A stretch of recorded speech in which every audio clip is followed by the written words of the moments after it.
ये है बजखेड़ा गांव की लाला जी की रसोई। एपिसोड के पिछले हिस्से में हमने बजखेड़ा की महिला शेफ्स को इस क्लाउड किचन में बिना थके मेहनत करते हुए देखा था, जहां वो प्रवासी मजदूरों के समुदायों के लिए पूरे मनोयोग से पौष्टिक भोजन तैयार कर रही थी। सुबह 9 बजे से 11 बजे के बीच जब दोपहर का भोजन पकाया जाता है, ये रसोई काम की चहल पहल से भरी रहती है। गर्मा गर्म भाप में पके चावल, स्वादिष्ट सालन और ताजी रोटियां बड़े बड़े स्टील के कंटेनर्स में सावधानी पूर्वक पैक कर दी जाती हैं और इन्हें भेजने के लिए तैयार किया जाता है।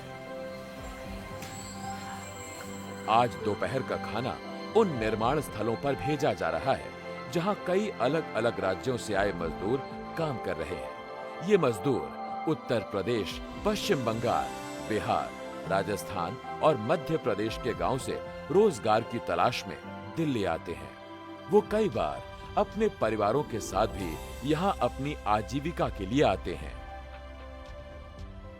शहर में हम लोग आते हैं तो हर चीज़ का दिक्कत होता है, तो रूम ये वो सामान वर्गर सब जो भी आता है खरीदने में फिर बनाने में टाइम लगता है।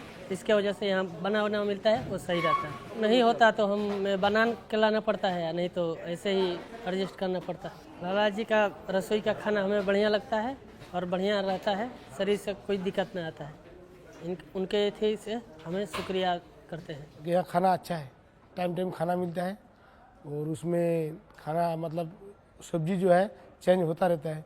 ऐसा नहीं है जो एक ही सब्जी में बार बार खिलाते, ऐसा नहीं है।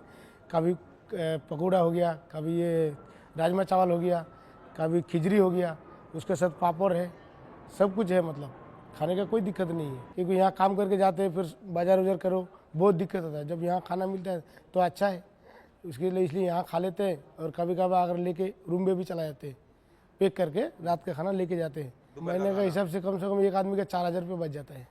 हाँ 4000 रुपये वही पैसा हम घर पे भेज सकते हैं, अपना बच्चे को मतलब पढ़ा सकते हैं, स्कूल में भेज सकते हैं, फीस दे सकते हैं। ऐसे ही मतलब हमारा कंपनी में जो है काम कर रहे हैं तो बचत होता है। जहाँ हम काम करते हैं, हम स्कार फोल्डिंग का काम करते हैं, तो खाना खा के थोड़ा तंदुरुस्त है, ऐसा नहीं है, पेट खराब नहीं होता है। जो खाना खाते हैं साफ खाना खाते हैं। ऐसे हम लोग भी रूम में नहीं बना सकते क्योंकि इसमें सब कुछ मिलता है।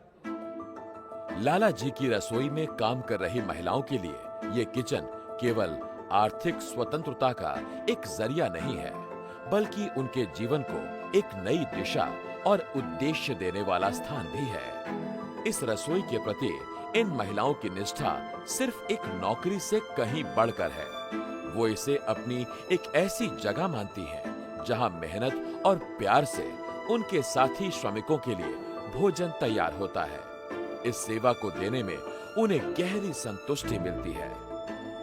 M3M फाउंडेशन द्वारा शुरू किए गए कर्तव्य प्रोग्राम में दिल्ली NCR क्षेत्र के प्रवासी मजदूरों के लिए खाद्य सुरक्षा सुनिश्चित करने की गहरी प्रतिबद्धता है। इमरान खान गाजियाबाद से आए हैं और साइट पर पेंटिंग का काम करते हैं। एक तो ऐसा होता है कि कंपनी में खाना दे रही कंपनी, मतलब तुम्हारी बहुत अच्छी बात है, बहुत मतलब लंबी बात है। अगर हम खाना खाने के लिए बाहर जाते हैं तो हमारा लंच पूरा वेस्ट होता है, ठीक है। उसके लिए फिर बाहर जाओ पैदल पैदल, उसके दिक्कत नहीं। हमें खाना जब यहीं पे अच्छा आ रहा है, बढ़िया खाना मिल रहा है, तो कोई हिसाब नहीं, हमारा मतलब ठीक ठाक हो रहा है। अपना तुम्हें क्या नाम है, यहीं आता है अपना खाना और उसके बाद अपना काम कर लेते हैं सब बंदे टाइम से अपना। जैसे यहाँ पे है अपना क्या नाम है M3M में ये अपनी वो है फैसिलिटी है। मैं मतलब अगर ये हर कंपनी में हो ना तो तुम्हें अच्छा लगेगा। और इस पहल का एक और महत्वपूर्ण पहलू ये है कि इसमें महिलाओं को व्यवसाय चलाने की हर संभव जानकारी दी जाती है। यही कारण है कि बजखेड़ा गांव में रोशन जैसी महिलाओं द्वारा स्वतंत्र फूड स्टॉल चलाने को प्रोत्साहन दिया जाता है। मेरे यहाँ पर 9 बजे हमको आना है, स्टॉल लग जाती है 9 बजे और वहाँ 8:30 बजे रसोई हम पहुँच जाते हैं।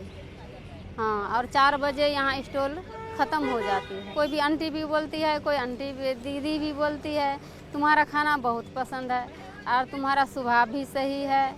जैसे एक प्लेट में हम 4 रोटी देते हैं, 2 सब्जी देते हैं, चटनी भी देते हैं, सलाद भी देते हैं हरी मिर्ची के साथ, और जो रायता मांगते तो रायता भी देते हैं।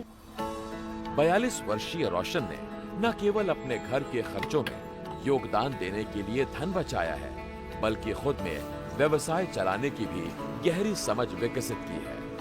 अच्छे बिक्री वाले दिनों और कम ग्राहक संख्या वाले चुनौतीपूर्ण दिनों में धैर्यपूर्वक गुजरने का अनुभव भी रोशन ने हासिल किया है। लाला जी के अपने रसोई से गाड़ी पर आते हैं और लाले जी के गाड़ी से भी आपस भी जाते हैं।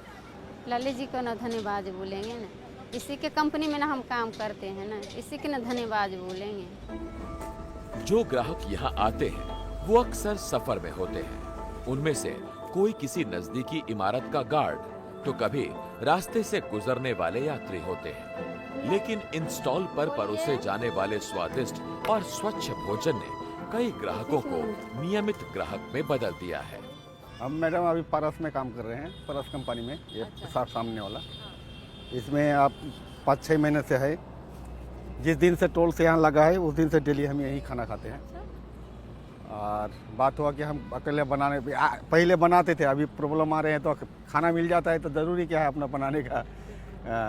यही खा लेते हैं, शाम को अपना कहीं पर देख लेते हैं। होटल में जाते हैं तो 70 रुपये लगता है, यहाँ हम 30 रुपये में खा लेते हैं, कोई प्रॉब्लम नहीं आते हैं। आधा पैसा लगता है, अब वही खाना पेट भर के मिल जाता है। जरूरी हम लोग का गरीबों का पैसा बच जाए वही ठीक है। खाना यहाँ का अच्छा रहता है, खाना का रेट भी सही है, इससे हम बहुत खुश हैं और हमें यही आशा है कि बराबर रहना चाहिए यहाँ पे। खाना तो यहाँ डेली चेंज होता रहता है, सबसे अच्छी बात तो ये है मैम यहाँ का। विजन ये है कि इन महिलाओं के लिए मजबूत बाजार संपर्क बनाए जाएं, ताकि वो पेशेवर तरीके से भोजन तैयार कर सकें, अपना आत्मविश्वास बढ़ा सकें और भविष्य में अपने खुद के उद्यम शुरू कर सकें। प्रधानमंत्री मोदी का सपना था लखपति दीदी, उन्होंने अभी बात करी है और मुझे ये बताते हुए खुशी हो रही है कि हमारे इस इनिशिएटिव से हमारी लगभग 100 दीदियां ऑलरेडी लखपति बन चुकी हैं और आने वाले समय में और भी लखपति बनने जा रही हैं। पिछले 8 महीनों में इन प्रयासों ने 3 क्लाउड किचन और 6 स्वतंत्र स्टॉल्स में काम कर रही महिलाओं को अपने जीवन यापन की बागडोर संभालने का सशक्त अवसर दिया है। लाला जी की रसोई उन महिलाओं के लिए आत्मनिर्भरता और आत्मविश्वास की यात्रा की शुरुआत है, जिन्होंने अपने घर की दहलीज से बाहर निकलने का साहस किया।